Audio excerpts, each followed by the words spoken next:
परिचय। सुधा, तुम कैलेंडर में गोल क्यों बना रही हो? इन दिनों मेरी कक्षा परीक्षाएं हैं। मुझे अपनी नोटबुक में इन तिथियों को नोट करना है। क्या इनके पूरक दिनों में तुम्हारी कोई परीक्षा नहीं है? पूरक? इसका क्या अर्थ है? ओह, पूरक, क्या तुम नहीं जानती हो? नहीं। आओ, मैं तुम्हें समझाऊंगी।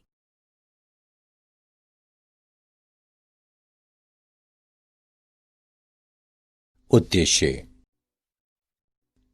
इस पाठ के अंत में आप निम्न करने में सक्षम हो जाएंगे: समुच्चयों पर संक्रियाओं को जानना, असंयुक्त समुच्चय को परिभाषित करना, एक समुच्चय के पूरक की व्याख्या करना, दो समुच्चयों के सम्मिलन तथा सर्वनिष्ठ पर व्यवहारिक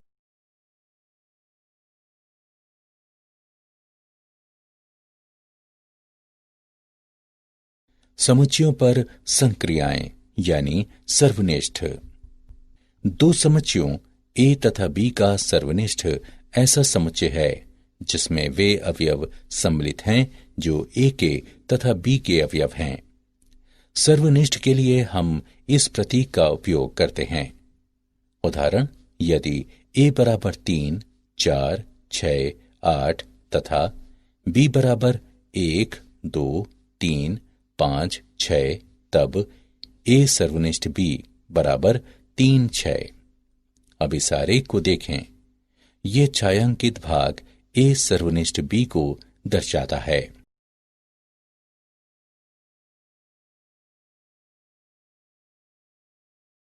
असंयुक्त समुच्चय।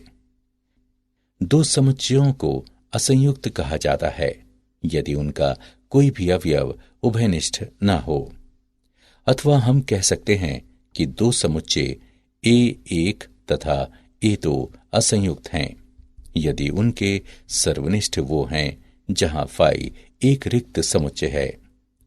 उदाहरण के लिए 1, 2, 3 तथा 4, 5, 6 असंयुक्त समुच्चय हैं। जीवित तथा मृत व्यक्तियों का समुच्चय एक असंयुक्त समुच्चय है। असंयुक्त समुच्चय को नीचे दिखाए वेन आरेख के संदर्भ में प्रदर्शित किया जा सकता है।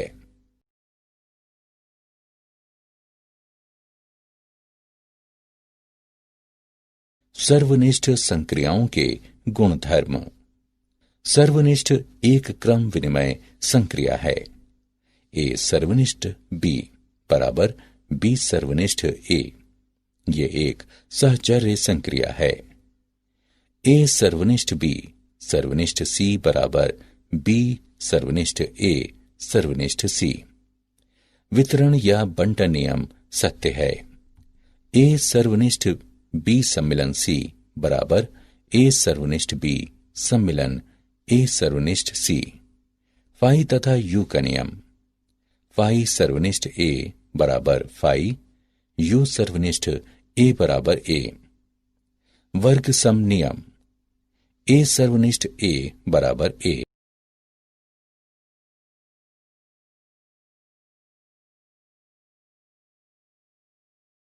समुच्चयों पर संक्रियाएं। अंतर। समुच्चय ए तथा समुच्चय बी दिए गए हैं। समुच्चय ए में से समुच्चय बी के समुच्चय का अंतर ऐसे अवयवों का समुच्चय है जिसमें ए के सभी अवयव हैं लेकिन बी का कोई अवयव नहीं है। हम ए घटा बी लिख सकते हैं। इस वेन आरेख को देखिए। यह हमें दो समुच्चयों S1 तथा S2 का अंतर दिखाता है। इस आकृति पर एक पार्श्व दृष्टि डालें। BDEG केवल ए के अवयव हैं, इसलिए ए घटा बी बराबर BDEG। नोट करें कि यद्यपि AFC अवयव ए के अंतर्गत है लेकिन हमने इन्हें ए घटा बी में सम्मिलित नहीं किया है क्योंकि हमें समुच्चय बी में कुछ भी नहीं लेना है। कभी कभी एक वेन आरेख में देखने की अपेक्षा दोनों समुच्चय के अवयवों को लिखना अधिक आसान हो सकता है। तब हम उन अवयवों को अंग्रेजी के मोटे अक्षरों में दिखाते हैं जो ए में है लेकिन बी में नहीं है। ए बराबर B D E G A F C, B बराबर K H U A F सी।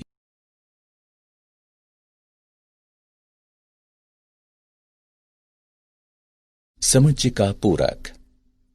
एक समुच्चय ए दिया गया है। ए का पूरक समुच्चय सार्वत्रिक समुच्चय यू के उन सभी अवयवों का समुच्चय है जो ए के अवयव नहीं हैं। हम पूरक को निम्न के रूप में लिखते हैं। दूसरे शब्दों में समुच्चय ए का पूरक जिसे ए डैश द्वारा निरूपित किया जाता है सार्वत्रिक समुच्चय के उन सभी अवयवों का समुच्चय है जो ए में नहीं है। ए के बाहर के छायांकित भाग को ए डैश द्वारा निरूपित किया जाता है। ए के अवयवों की संख्या तथा ए डैश के अवयवों की संख्या यू के कुल अवयवों की संख्या की रचना करते हैं। इसका मतलब है कि ए का n गुना जमा ए के पूरक का n गुना बराबर यू का n गुना।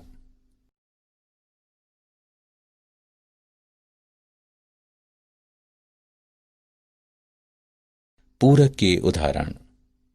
इस आकृति पर एक दृष्टि डालें। डी तथा एफ यू में हैं, किंतु वे ए में नहीं हैं, इसलिए ए का पूरक बराबर डी एफ। आइए वेन आरेख को देखे बिना हम पूरक निकालते हैं। हम उन अवयवों को अंग्रेजी के मोटे अक्षरों में दिखाते हैं जो यू में हैं, लेकिन ए में नहीं हैं। ए बराबर ए बी सी, यू बराबर A B C D F.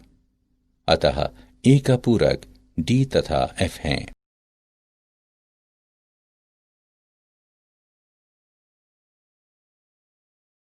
De Morgan का नियम।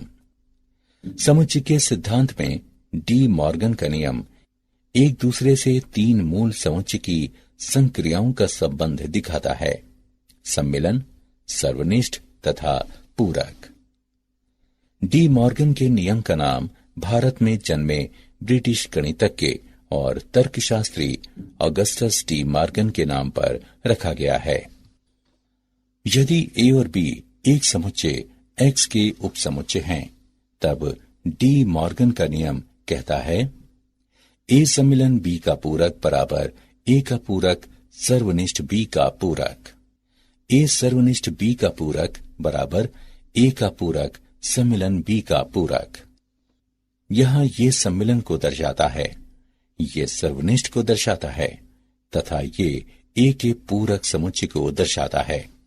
अर्थात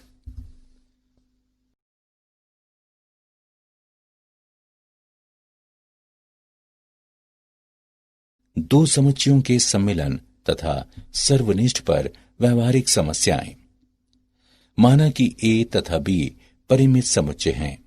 यदि ए सर्वनिष्ठ बी फाई के बराबर है, तब ए का n गुना सम्मिलन बी बराबर ए का n गुना जमा बी का n गुना। ए का n गुना सम्मिलन बी बराबर ए का n गुना जमा बी का n गुना घटा ए सर्वनिष्ठ बी का n गुना। यदि ए बी तथा सी परिमित समुच्चय हैं, तब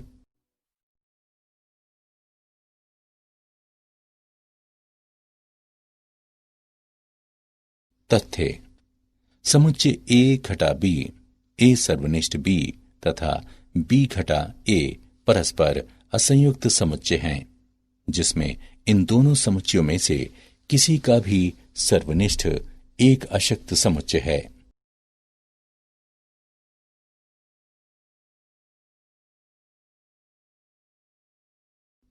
क्या आप जानते हैं वर्णनात्मक समुच्चय सिद्धांत वास्तविक रेखा के उपसमुच्चयों का तथा और अधिक सामान्य तौर पर पॉलिश रिक्त स्थानों के उपसमुच्चयों का अध्ययन है।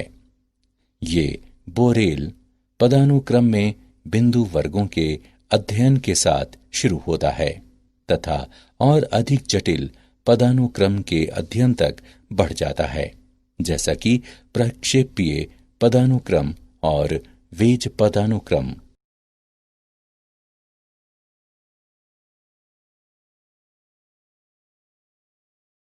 सारांश। आइए हमने जो कुछ सीखा है उसे संक्षेप में दोहराएं। दो समुच्चयों ए तथा बी का सर्वनिष्ठ उन सभी अवयवों का समुच्चय है जो उभयनिष्ठ हैं। इसी क्रम में समुच्चयों ए तथा बी का अंतर उन अवयवों का समुच्चय है जो ए के अंतर्गत आते हैं लेकिन बी के नहीं। सार्वत्रिक समुच्चय यू के एक उपसमुच्चय ए का पूरक यू के उन सभी अवयवों का समुच्चय है जो कि ए के अवयव नहीं हैं। किन्हीं भी दो समुच्चयों ए तथा बी के लिए ए का पूरक सम्मिलन बी बराबर ए का पूरक सर्वनिष्ठ बी का पूरक तथा ए का पूरक सर्वनिष्ठ बी बराबर ए का पूरक सम्मिलन बी का पूरक।